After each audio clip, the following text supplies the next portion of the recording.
Selamat pagi semua. Apa kabar hari ini? Baik. Sudah berdoa atau belum? Kalau begitu, mari sudah kita semua bangun menyiapkan hati untuk berdoa. Berdoa mulai. Selesai. Dalam pembelajaran kita kali ini, kita akan belajar tentang menulis surat pribadi dan surat dinas untuk kepentingan resmi dengan memperhatikan struktur teks, kebahasaan, dan isi.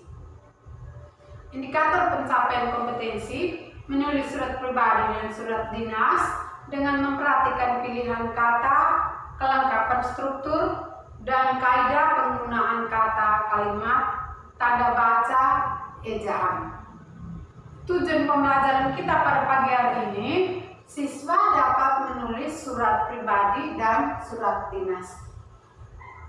Pada pertemuan kita kali kemarin, kita sudah belajar tentang surat. Siapa yang masih ingat tentang pembelajaran kemarin? Baik, terima kasih banyak.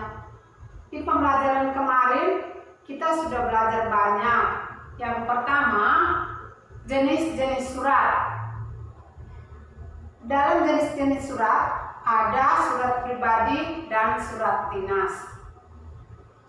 Surat pribadi adalah bentuk komunikasi tulis dalam bentuk surat menyurat yang dilakukan oleh seseorang kepada orang lain sebagai pribadi, bukan wakil,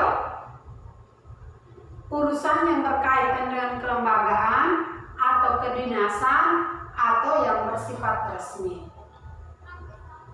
Surat pribadi juga biasa dikatakan bentuk komunikasi interaktif antara orang pertama atau sebagai pengirim dan orang kedua sebagai penerima. Surat pribadi juga biasa dikatakan dengan jenis tulisan yang berisi keperluan pribadi antara satu orang dengan orang yang lain. Setelah surat pribadi, kita lihat yang berikutnya itu adalah surat dinas. Surat dinas adalah surat yang ditulis dalam situasi formal untuk kepentingan formal. Isi surat pribadi berkaitan dengan masalah pribadi, menanyakan kabar, keperluan pribadi, dan tujuan komunikasi pribadi lainnya. Isi surat dinas berkaitan dengan keperluan kedinasan yang bersifat resmi, berkaitan dengan topik kedinasan, undangan rapat, permohonan maaf, suatu instansi kepada orang atau instansi atau kepada perusahaan. Isi surat dinas juga bisa sebagai lamaran pekerjaan, bisa juga surat permintaan izin tidak masuk, bisa juga izin menggunakan tempat.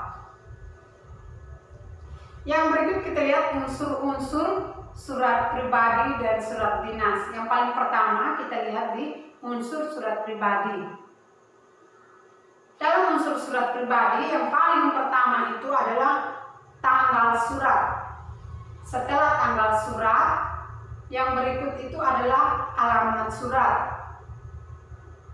Setelah alamat surat, yang berikut adalah pembuka surat.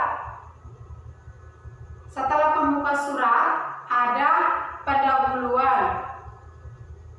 Setelah pendahuluan, ada isi. Setelah isi, ada penutup surat. Yang paling terakhir dalam menulis surat pribadi itu adalah nama pengirim surat beserta tanda tangannya.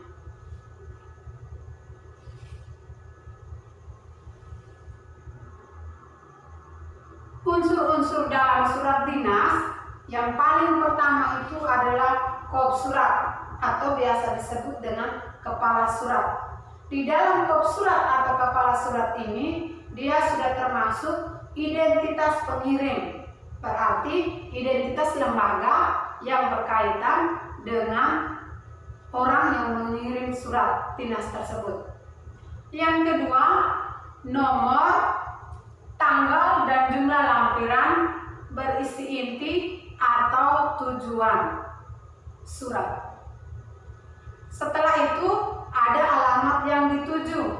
Biasanya dalam penulisan alamat dalam surat dinas biasa menggunakan yang terhormat di tempat atau kota. Setelah alamat yang dituju dalam surat dinas biasanya salam pemuka. Dalam surat dinas salam pemuka digunakan dengan kata atau kalimat dengan hormat. Setelah salam pemuka dalam surat dinas, paragraf pemuka. Setelah paragraf pemuka ada inti surat atau isi surat. Yang berikutnya lagi ada paragraf penutup. Setelah paragraf penutup ada salam penutup dalam surat dinas. Paling terakhir dalam surat dinas itu sama dengan surat pribadi, nama pengirim surat beserta tanda tangannya. Dalam surat dinas ada juga menggunakan tembusan kalau memang diperlukan, kalau tidak juga tidak jadi persoalan. Sampai di sini sudah mengerti? Baik, kalau sudah kita lanjut. Yang berikut dalam penulisan surat dinas dengan surat pribadi. Yang berikutnya kita lihat tentang ciri penggunaan bahasa pada surat dinas dan surat pribadi. Yang paling pertama kita lihat ciri penggunaan bahasa pada surat pribadi. Ciri penggunaan bahasa pada surat pribadi yang sering digunakan itu adalah pilihan kata sapaan bersifat pribadi atau kata emosi dan ekspresif. Bahasa surat pribadi tidak formal tetapi santun. Pilihan ragam bahasa tergantung siapa penerima surat. Menggunakan sapaan seperti orang bercakap, menggunakan kata ganti orang pertama untuk pengirim dan kata ganti orang kedua untuk penerima. Ciri bahasa pada surat dinas yang paling pertama itu pilihan kata sapaan bersifat formal. Yang kedua, bahasa ragam baku.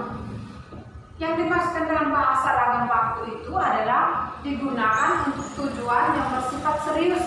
Contohnya, turut berduka cita, bersimpati atas musibah yang menimpa seseorang, dan ditujukan pada orang yang lebih tua. Ada pertanyaan sampai di sini? Oke. Kalau begitu Ibu merasa sampai di sini saja kegiatan kita.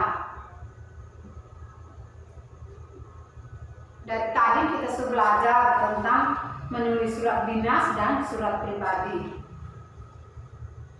Dalam penulisan surat dinas dan surat pribadi kita sudah belajar tentang ragam bahasa yang kita gunakan, ada langkah-langkah, ada unsur, itu semua kita sudah belajar. Sebagai tugasnya, Ibu akan mengirim di WA Group. Setelah mengerjakan tugas yang Ibu berikan, kalian akan mengirim kembali jawabannya itu ke dalam WA Group, WA pribadinya Ibu. Setelah itu, dalam kegiatan pelajaran kita untuk kedepannya atau kegiatan yang akan datang, kita belajar menyunting surat pribadi dan surat dinas. Sekian saja kegiatan kita pada pagi hari ini. Kita tutup kegiatan kita dengan doa juga. Mari kita siapkan hati untuk berdoa. Berdoa mulai. Selesai. Selamat siang untuk kita semua.